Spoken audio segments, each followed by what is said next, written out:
So, yeah, 50, 44, 50, 42, 49, 45. So the first thing I want to get to is the judges' scorecards, because it's rare.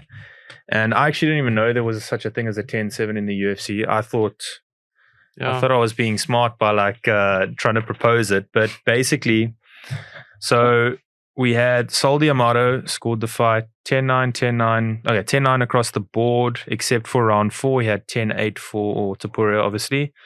We had Chris Lee had 10-9, 10-9, 10-8 round 3, 10-7 round 4, and a 10-9 in round 5. We had Eric Colon had 10-9 for Josh Emmett in the first round. Yeah, I don't know. That doesn't make too much sense to me. No. That's crazy.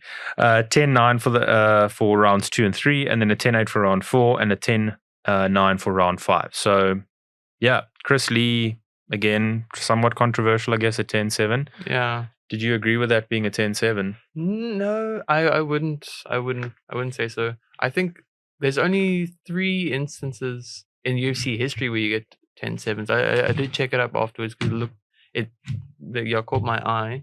But I don't think that round 4, I don't think that is in like the hallmarks or like the history of 10-7 rounds.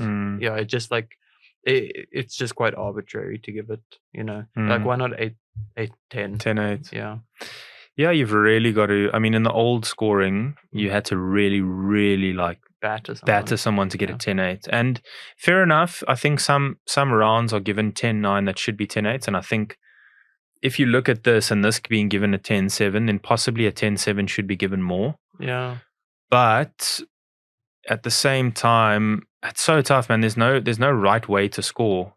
But then there needs to be a clearer distinction between a 10-9 and a 10-8. Because a 10-7, obviously, it's so rare that you really have to batter somebody. Yeah.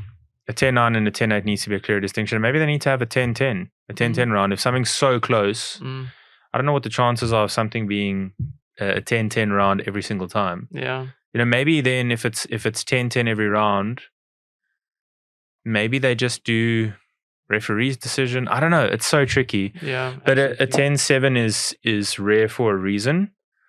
And to me, if you have that as a 10-7, there's a whole lot of rounds where Cannonier and Vittori were fighting each other that could have been 10-7. Yeah. To Cannonier. Yeah. Agreed. Yeah, it just kind of brings back into question if we could have some sort of notes or judges, like just more than just the scorecards, like some sort of interview.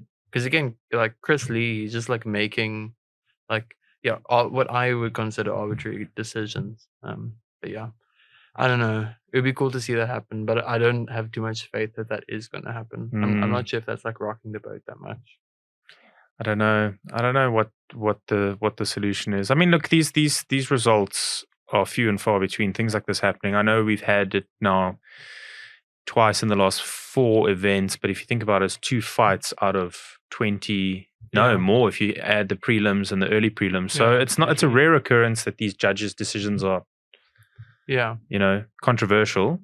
And we've seen some instances, but I think there has to be something maybe put in place. Because in other sports, you've got a replay where you can, or you've got, VAR, for example, or you've got the third umpire, or you've got a touch, your video match referee or whatever they call it, in rugby, your TMO. So maybe they should have something, as a contingency if something is like super controversial. Yeah. Or even to maybe just count the significant strikes, because I'm sure that the judges take that into account. But if you just put it at a very statistical basis, because I mean, just to make it somewhat less what's the word?